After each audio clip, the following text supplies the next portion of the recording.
Okay, this is my video and lyrical analysis of One Assassination Under God. Um, I haven't seen anyone do it yet. I was waiting for that one guy who did the As Sick as the Secrets Within. I thought his was really good, but he hasn't done it yet.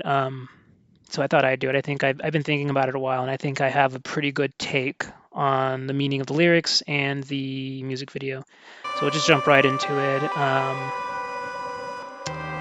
How this kind of goes. I got the lyrics here. Blue is for the verses, red is for the chorus, and I just highlighted the one because it just repeats itself. Yeah. They do go hand in hand, the lyrics and the music video, although from what I believe, well, pretty much what I suspect is the music video is mostly an ad from Enfants du Prim, that fashion line that he works with, because some of their other models have taken photos in other scenes of this music video. The tree one especially, and a lot of his outfits are outfits from them, I think. But yeah, to start off, the first scene is him at a crossroads. This is a very classic rock and roll trope, where you go to sell your soul to the devil, or to meet a demon, I should say. So yeah, I don't know. Some of these things that I noticed don't really work with the song or the music video, but they're just there. Like these 7 balloons. I feel like that could be like an allusion to the 7 seals in the Bible, but that doesn't really have anything to do with the music video. So yeah, but first scene is him at his birthday party alone, in the dark. Only light is coming from his birthday cake and these candles behind him. Back the curtain, I won't suffer for your amusement. There's no more dreams for me to sell. I choose my nightmares wisely. I don't want to ruin the story, but it doesn't turn out well. All right.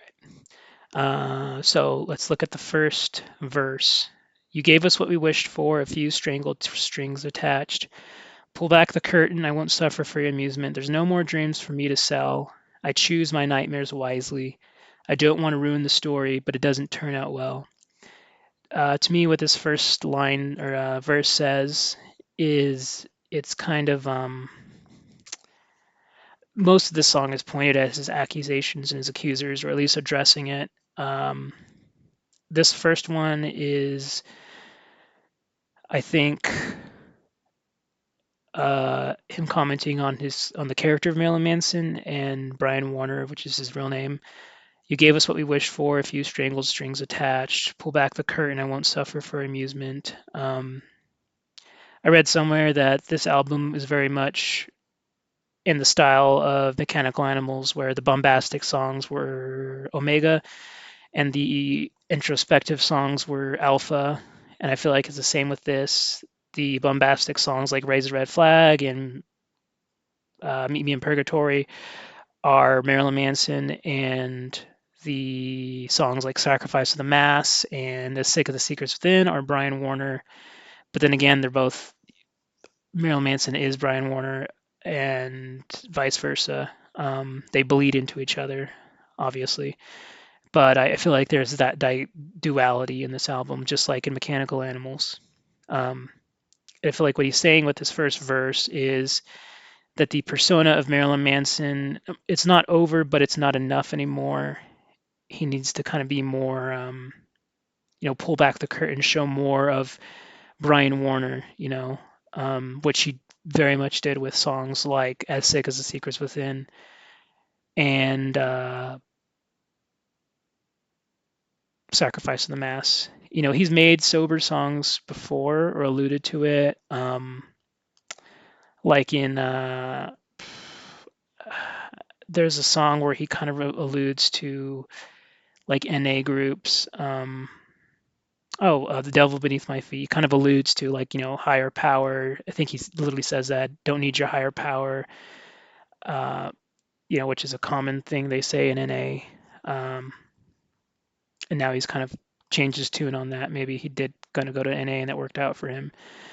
But yeah, that's kind of what I feel like he's saying here, that he's peeling back the curtain to show more of Brian Warner and not just Marilyn Manson, which he very much is Marilyn Manson, but he's also obviously Brian Warner. And so yeah, that's kind of where he says when he gets to the point, there's no more dreams for me to sell. I choose my nightmares wisely. I don't want to ruin the story, but it doesn't turn out well. This is, I feel, addressing the accusations or kind of how they affect him. Um, I choose my nightmares wisely. I feel like he's saying, I'm not going to let this bother me the way that you want it to. Um, you know, he can't control being canceled. He can't control being sued in court, but he can control how he handles it. And I don't know if him being sober was because of the courts or because he chose to. But he's sober now, and I mean, he lost weight, he got sober, and he made an album, and he made a huge comeback. And he could have went the other way and turned out to be a hacky celebrity like so many other people. But he's always railed against that, and I feel like that's him being true to what Marilyn Manson was in the very beginning. Very much a caricature and a commentary at the same time, especially on celebrity culture.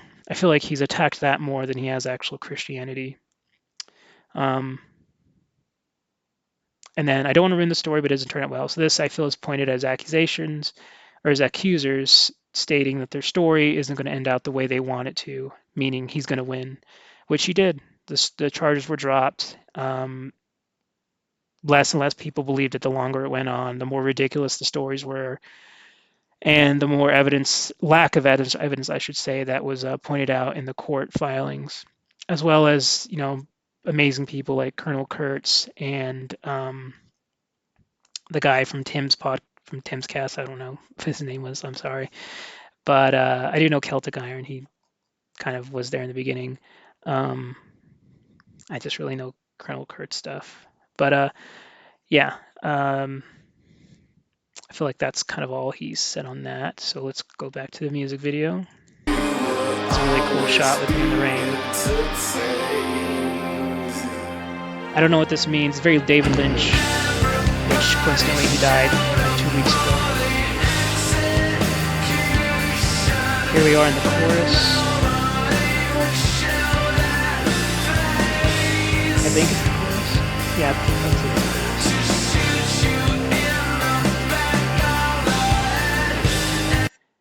So yeah, it just kind of goes back and forth with these shots. I don't really have an interpretation on these or an analysis aside, maybe he's outside looking in.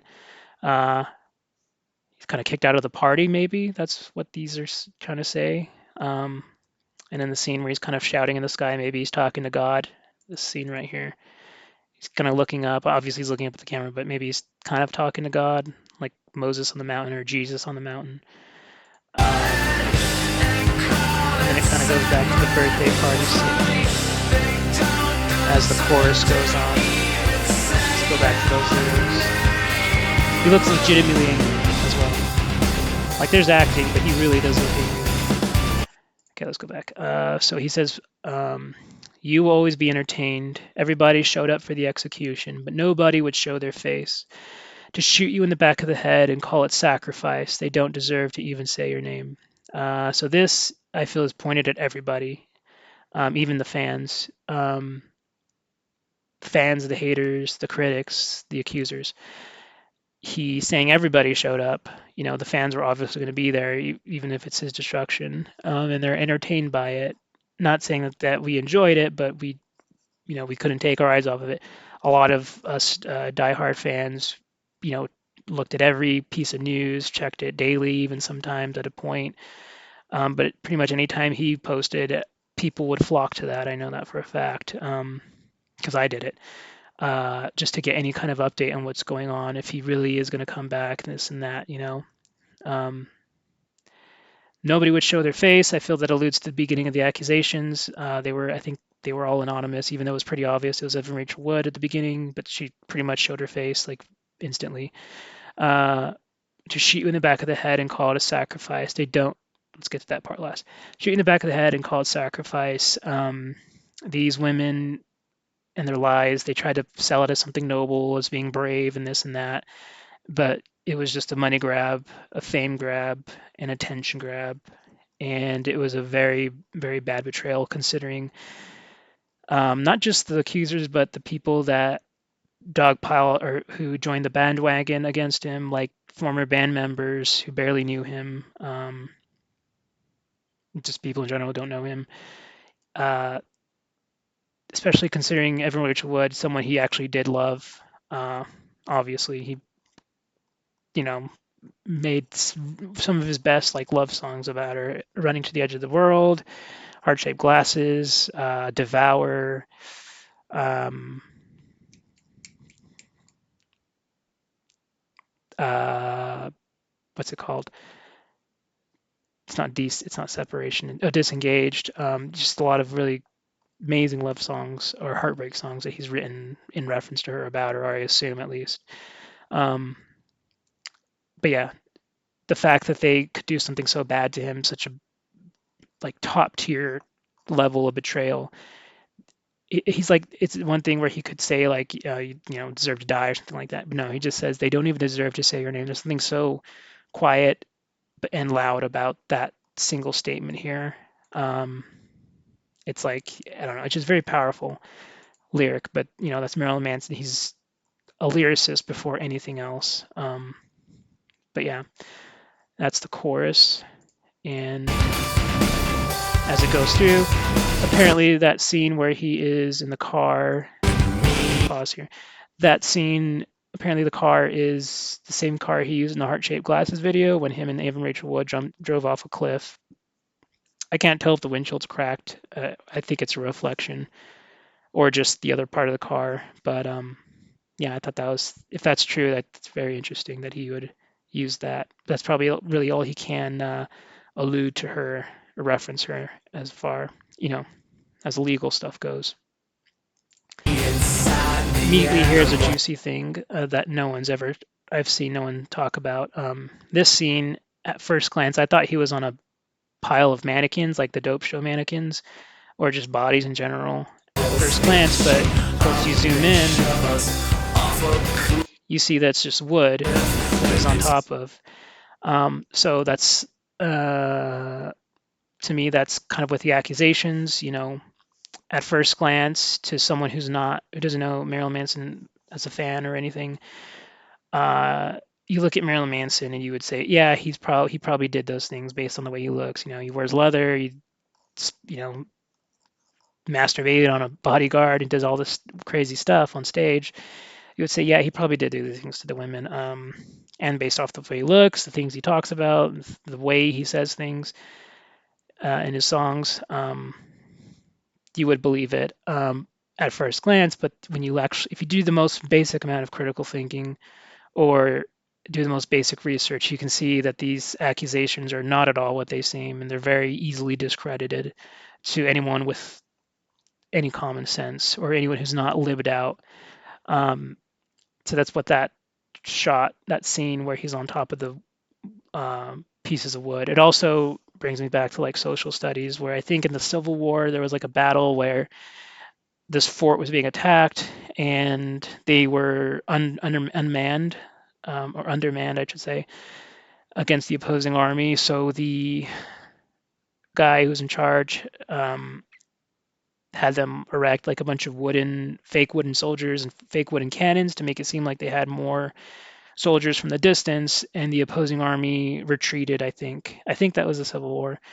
I think it was the Confederates who did it, but I'm not too sure. This is just off the back of my head. This video is very off the cuff. It is also coincidentally on Valentine's Day, which is really cool because that's a very important Marilyn Manson holiday for the fandom, as a reference to Hollywood, the song.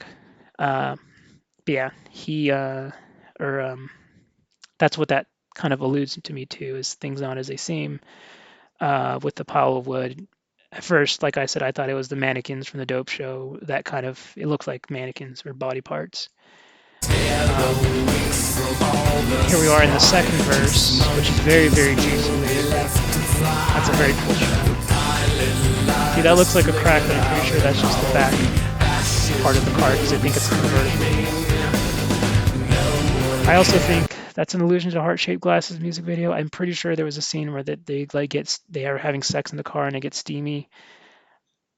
I might just be remembering the Titanic, but I feel like that was in the Heart-Shaped Glasses music video. It's also just very dramatic. This ties into the verse, the second verse, which I'm about to go into. So let's just go right into it. So put me inside the animal, stitch it up, and shove us off a cliff. Let's just do this 2 lines at a time. That ties into this image immediately. At first glance, I think people would assume this is like a satanic reference, which I don't think that's the case at all. For context, I think it's in the Bible. There was like a point where they would smear blood on a goat and sacrifice it to God to wash away their sins, and that's where the term scapegoat comes from, which Marilyn Manson has been in the past and is now recently being used as a scapegoat. But here he's the one in red, and the goat is white and clean. So he's saying he's a scapegoat. But I think he's also saying that the blood doesn't need to be on the goat because there's no reason to sacrifice the goat. He's not guilty of anything. In fact, he's actually just kind of taking care of the goat. And that looks like a feeding basin, and the goat's not being sacrificed. There's no axes or anything. There's no knives. There's no cliffs to shove it off of. But yeah, that's what he's saying. Put me inside the animal, stitched up, and shove us off a cliff. Make me your scapegoat, basically. Um, and then let's let that play. It's also a very cool shot. Very cool, very vampiric too. It makes me think of Andre the Vampire the Masquerade, Bloodlines, the Sinitsky guy.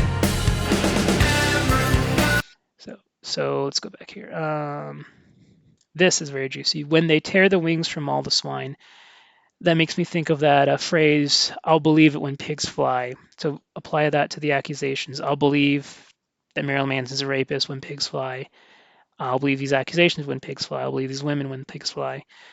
Their accusations, their lies, all he had to do was tear the wings off or, just think critically about it and they fall to gravity or whatever. They can't be carried because there's no facts to carry these accusations. And then just monkeys will be left to fly. That immediately makes you think of the minion monkeys from Wizard of Oz, the Wicked Witch. And to me, that's kind of like these idiots who click on Evan Rachel's videos or the news articles or whatever. They see the accusations, and instead of doing critical thinking or doing research, they just immediately flock to attack Marilyn Manson or his fans or his friends and family, to call him a racist, a rapist, a pig, a homophobe, whatever they want to call him. Basically, the monkeys are the minions. The woke mob are the minion monkeys that these accusers set out to attack Marilyn Manson with. That's what I feel that alludes to. No. And then he says, the pilot light is flickered out and all the ashes will be screaming. A pilot light is a part in I don't think it's in electric stoves, but in gas stoves, it lights the flame and it keeps it going.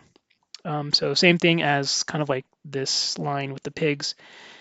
The lies and accusations were enough to get him canceled, to cause a lot of damage, but they weren't enough to keep it going and weren't enough to keep the flame kindled. Eventually, they died out because as time went on, the more ridiculous the stories came out, and people rescinding their stories, and just people actually doing research, and people like Colonel Kurtz standing up to these lies, the flames died out, and there was no substance to keep them going. So that's what that's alluding to me. And then all the ashes will be screaming. That's just kind of that. And then lastly, no one can hear my last words, and no encore once we say goodbye. The only thing that Marilyn Manson ever said was that one Instagram post where he denies the accusations and he calls them a distortion of reality. And that's all he really needed to say. He didn't need to apologize. That's meaningless because he didn't do nothing wrong. All he had to do was keep his head down, focused on his legal battles and his sobriety, and focused on making his comeback. Oh, excuse me. Um, so that's what these two lines are kind of saying to me. And no encore once we say goodbye. I feel like nobody, people looked at his statement and just like, that's very generic. Which, I mean, what else did you want him to say?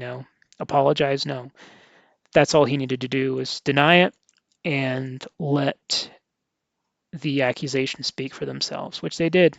And 4 years later, he's been cleared. Charges were dropped. He dropped his charges against Evan Rachel Wood. He just kind of washed his hands of this and focused on his artwork.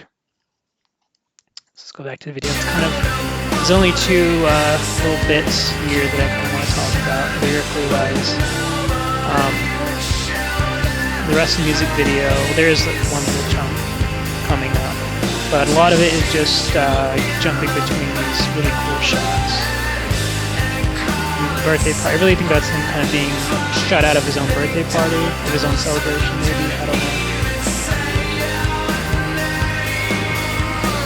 Kind of doing a crucifixion pose. Here's an interesting bit. So here he is dragging a coffin with a cross carving, I guess, into it.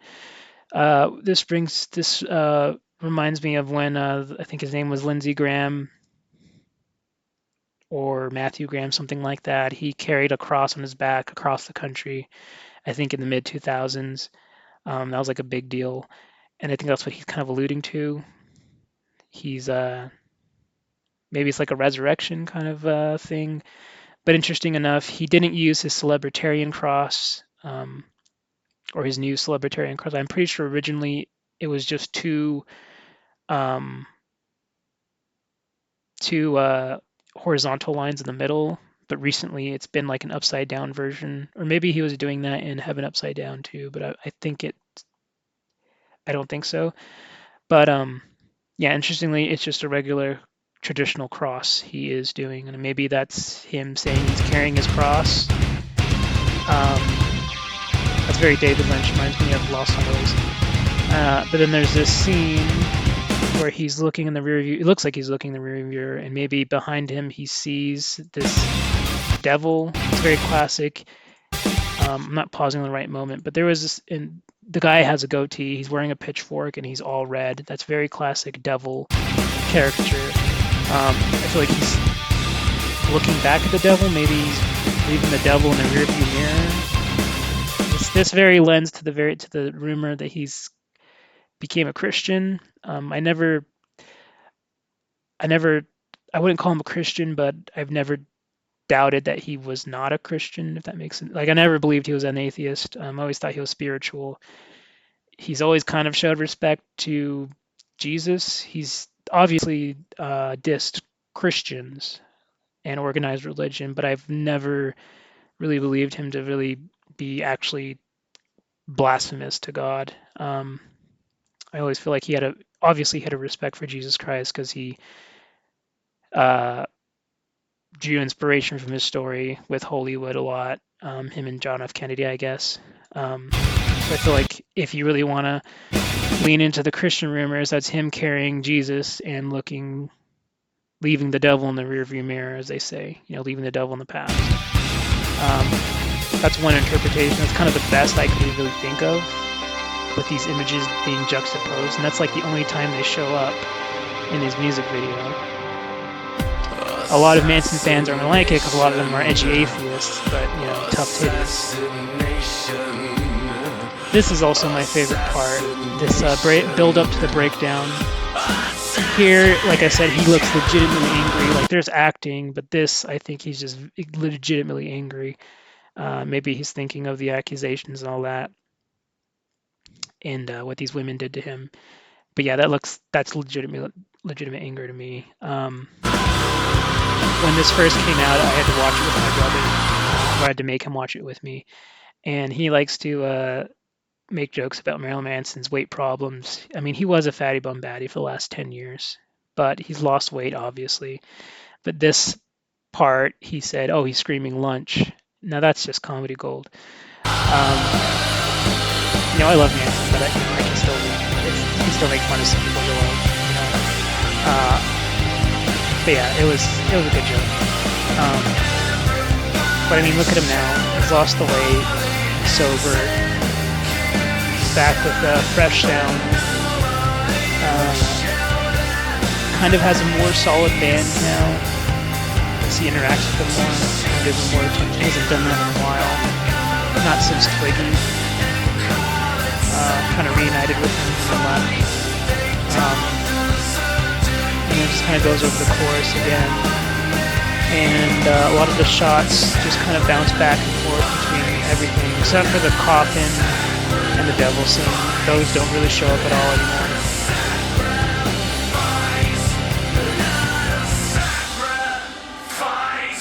So the last lines lyrics I kind of want to go over is him kind of switching. Well, first his assassination, and then he just states not a sacrifice, sacrifice over and over again. What happened to him with these accusations was a character assassination, um, but it was also a sacrifice in the sense that he lost everything, but he also gave up things on his own. He gave up the drugs and the booze um, to become a new person or to, I guess, revitalize himself. I don't think he's necessarily a new person. Um, but yeah, that's kind of what I get from that lyrically, and that's kind of all I have to say about the lyrics, and I think all I have to say about the music video. Um, yeah, I really want to go over some of the other songs. I think I've been musing about them, especially "Death Is Not a Costume." I have some things to say about that song. I feel like I gotta look up his name, the guy who did the "Sick as the Secrets Within" analysis. I mean, he's the only one I really saw that did it, and his was really good. I think it was really solid. Um, Raise the Red Flag is not really much symbolically to go over. It's a great music video, but there's not much to go over. Same thing with Sacrilegious. I feel like everything's pretty obvious in that music video. Uh, but yeah, I wonder if they're going to do Sacrifice of the Mass with the Enfants du Prim, because they did do a 20-second David Lynch parody type of thing, which is interesting because he died like 2 weeks after that was released. Uh, but obviously they were friends, so it's not like a thing. But yeah, I'm gonna eventually probably do "Death Is Not a Costume" next, and maybe some of the other songs. I think I have some valid uh, observations on these songs. I think even the Christian stuff is pretty. It could be pretty solid. I think. I'm not saying he's a Christian, but I think he's definitely kind of looking to a higher power at this point in his life. That's going to piss a lot of fans off, especially amazingly some wokies that are still fans of his. Um, I guess their allegiances are kind of wobbly anyways. So yeah, I'm going to post this on the Manson cult thing on Facebook because they've had some very interesting things to say.